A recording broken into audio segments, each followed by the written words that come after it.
Good afternoon. This is Kalen here with you. I'm a few days into my retirement now. I actually retired medically from the United States Air Force after 9 years, 3 months, and 25 days. On the 28th of March, I have my DD 214. I have sent that form in to the VA Veterans Affairs. I've sent the the DD 214 to any appropriate agencies that needed that form. I am in the VA healthcare system now. I have Tricare again. That Tricare active duty, it is canceled the first day of your becoming a civilian. So I picked that back up. And I'm adjusting. I mean, I've been on terminal for a bit, terminal leave. But to officially be retired is a whole other feeling. It's hard to believe. It does not seem real. But I am getting, in some ways, I'm getting better sleep. But in other ways, on certain days, I get less sleep. So my sleeping patterns are still not exactly what they should be, but they are better than what they were when I had to go to sleep at a certain time, wake up at a certain time, or if I woke up for a drink or a restroom break, wondering if I could go back to sleep comfortably, or wondering if I would oversleep, and then you know what happens from there with the phone calls, the text messages, and so on and so forth.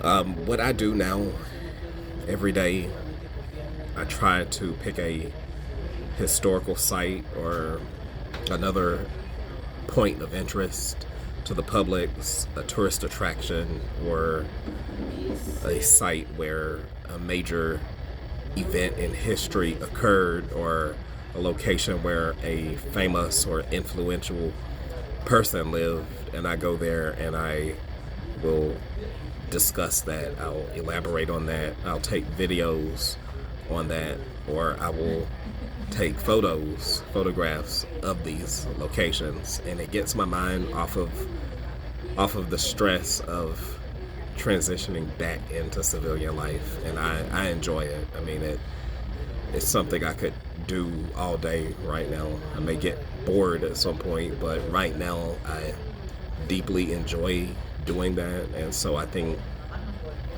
as long as I'm not on the clock for someone, I will try to do that at least one time a day.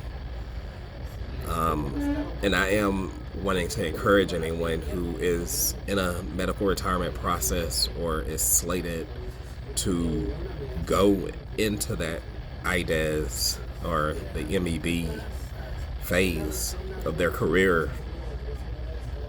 Make sure that you are going to the doctor. Make sure you're communicating. Make sure you are receiving your referrals to specialists if necessary, to get those answers, get those definitive answers, so that when your file or your case goes up before the board, or if you go out on a separation, it goes to the VA.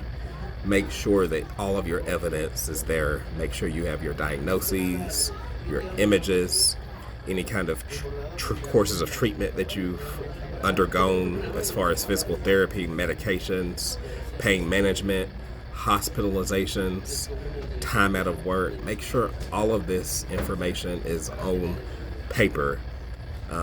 As we know that, particularly in the military, if it is not on paper, then it didn't happen. It meant nothing.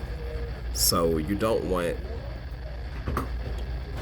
3 years, 5 years, 10, 20 years to go down the drain because you were too occupied or you were too afraid of what someone would say or what their opinion of you would be, by choosing not to go and get the care that you need and that was promised to you as part of your your service to this country. You deserve it. Your family deserves it. And